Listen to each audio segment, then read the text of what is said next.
तो नमस्कार दोस्तों, मेरा नाम रोहित शॉय। करंटली मैं आईआईटी दिल्ली के मैथमेटिक्स एंड कंप्यूटिंग ब्रांच का स्टूडेंट हूँ और ये वीडियो होने वाली है रिवीजन पे टिपिकली।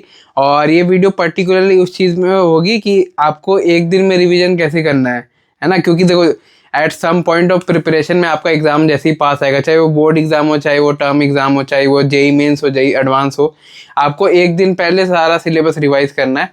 तो ये वीडियो पूरी उसी चीज़ पे है कि आप सब चीज़ एक दिन में कैसे रिवाइज कर सकते हो। और कुछ कुछ जो प्रॉब्लम होती है वो मैं पहले ही आइडेंटिफाई कर देना चाहता हूँ ताकि आप बहुत ज़्यादा रिलेट करो इस वीडियो से। और आपको अगर ये पॉइंट्स अच्छे लगे तो एक बार प्लीज़ वीडियो को रुक के लाइक कर देना।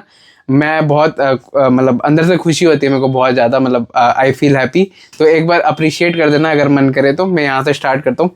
जो प्रॉब्लम कुछ कुछ होती है, पहला तो बच्चों को रिविज़न का टाइम नहीं मिलता। भैया मैं लेक्चर कब देखूँ, क्वेश्चन करने का टाइम नहीं मिलता। आप तो यहाँ रिवीजन की बातें कर रहे हो, रिवीजन करने का टाइम नहीं रहता।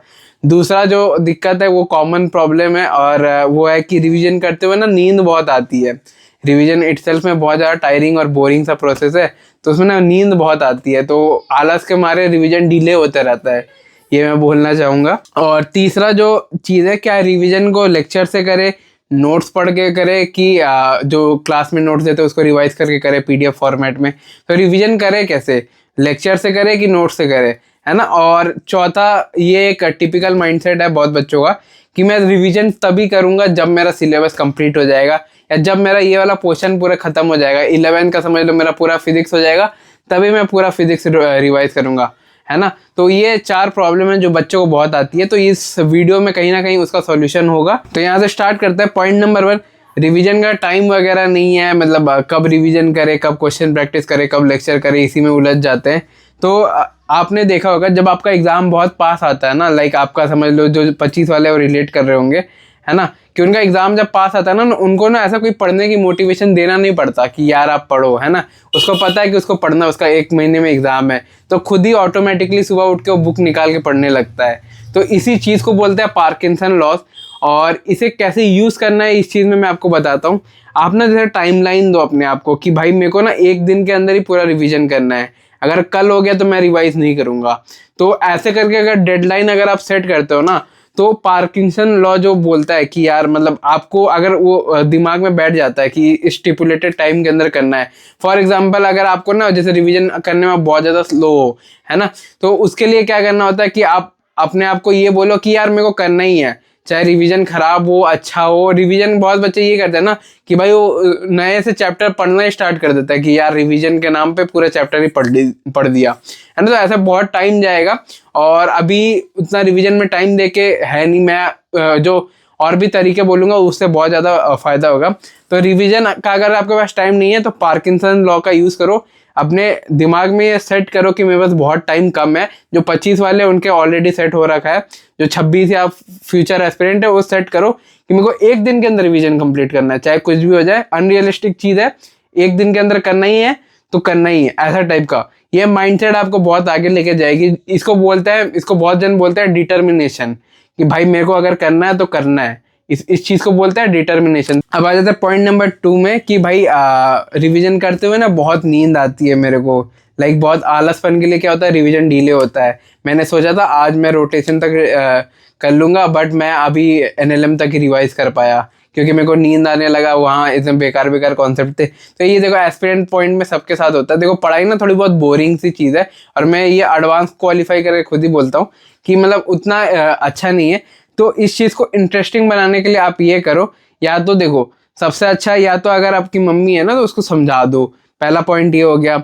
दूसरा पॉइंट, अगर नहीं है कि मतलब आपको बहुत इंट्रोवर्ट हो जैसे मैं था, तो आप ये कर सकते हो कि एक पेपर लो, पेपर में लिखने लग जाओ कि ये। और ऐसा नहीं कि भाई अच्छे हैंडराइटिंग में लिखना है, बस एक रफ शीट लो, रफ आइडिया लिखो कि ऐसा ऐसा ऐसा था, ये फॉर्मूला है, ये ऐसे एरो दे के समझ रहे हो। तो उससे क्या होगा ना, आपको नींद नहीं आएगी और आपको और ज़्यादा मन करेगा कि अच्छा ये भी पॉइंट था। और आप ट्राई करो ना लिंक करने की टॉपिक्स को। जैसे फॉर एग्जांपल वेस्पर थ्योरी है तो ये लिंक करो, यहाँ से sp2 है, मतलब समझ रहे हो ना। एक दूसरे से एरो दे के लिंक करने की कोशिश करोगे ना, आपके दिमाग में और ज़्यादा आएगा कि अच्छा और भी कोई पॉइंट मिस हो गया, नहीं हो गया। तो ये चीज़ आप करो। अगर आपको रिविजन करते हुए नींद बहुत आती है, नींद की बहुत ज़्यादा प्रॉब्लम है, तो जैसे 11 का सिलेबस वगैरह आपका हो गया ना, तो आप मॉक टेस्ट वगैरह या टेस्ट सीरीज वगैरह दोगे क्योंकि टेस्ट सीरीज बहुत ज़्यादा इंपॉर्टेंट होता है जेई पॉइंट ऑफ व्यू से, क्योंकि आपको पता चलता है कि क्वेश्चन प्रैक्टिस करने की आपकी कैपेबिलिटी कितनी है, आपने कितना पढ़ा, कितना आपने समझा, आपने कितने कंसेप्ट को समझा। तो मैंने लाइक हर एक वीडियोस में लगभग टेक्स्ट बुक का टेस्ट सीरीज प्रमोट किया है, जस्ट बिकॉज अफोर्डेबिलिटी का इशू नहीं होता उसमें, बहुत ज़्यादा नॉमिनल, बहुत ज़्यादा मतलब लो कॉस्ट में होती है।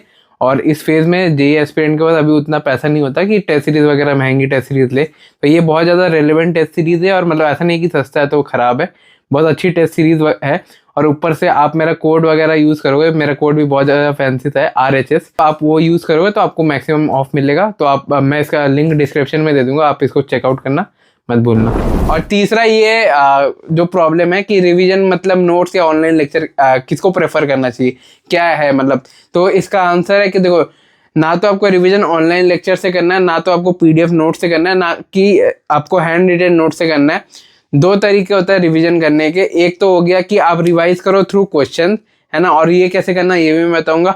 और दूसरा होता है कि आप रिवाइज करो शॉर्ट नोट्स के थ्रू, या तो आपने खुद बनाए या तो आपके पास टाइम नहीं है तो आप मेरे वाले शॉर्ट नोट्स को रेफर कर सकते हो, है ना, जो कि मैंने व्हाट्सएप चैनल पे दे रखा है। तो सबसे पहला जो मेथड है ना, वो बहुत ज़्यादा इफेक्टिव होता है, वो है रिविजन बाई क्वेश्चन, है ना। रिविजन बाई क्वेश्चन ये होता है कि लाइक आप सपोज मॉक एग्जाम दे रहे हो, या मैं पर्सनली जो करता था, बहुत सारी ऐप्स होती थी जो CBT एग्जाम पे बेस्ड थी, तो उसमें मैं फुल लेंथ मॉक टेस्ट दे देता था।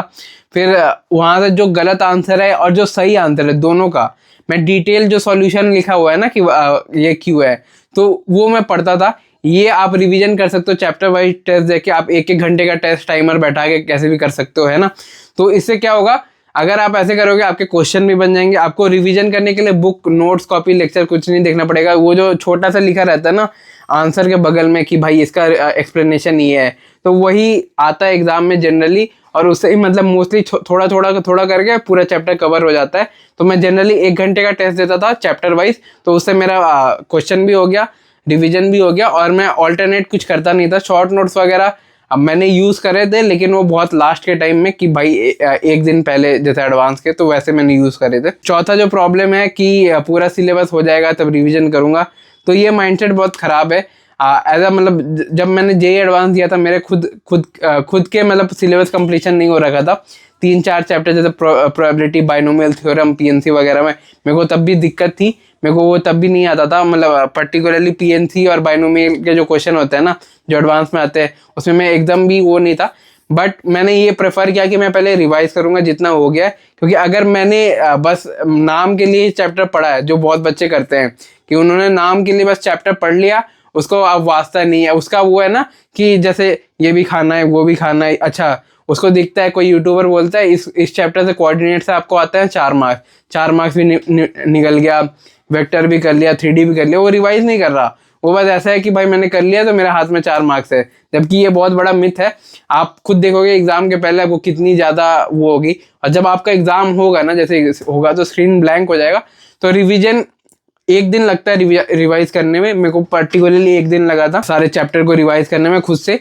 पहले मैंने जैसे लाइक 6 घंटे तक मैंने शॉर्ट नोट से वो रिवाइज कर लिए चैप्टर छोटे छोटे, मैंने लेक्चर वगैरह या थ्योरी नोट्स जो लॉन्ग नोट्स होते हैं वो नहीं किया, क्योंकि मेरे को नींद बहुत आती थी। जो सेकंड नंबर प्रॉब्लम वो मेरे खुद की थी, है ना। तो मैंने ये देखा ये ज़्यादा इफेक्टिव है। फिर उसके बाद मैंने ये निकाला कि यार अगर मैं क्वेश्चन के थ्रू रिवीजन करता हूँ तो मेरे को रिटेन बहुत ज़्यादा टाइम तक हो रहा है। तो अगर आपको बस रिवीजन करना है बस मुंह से बोलने के लिए, तो वो आप शॉर्ट नोट से करो।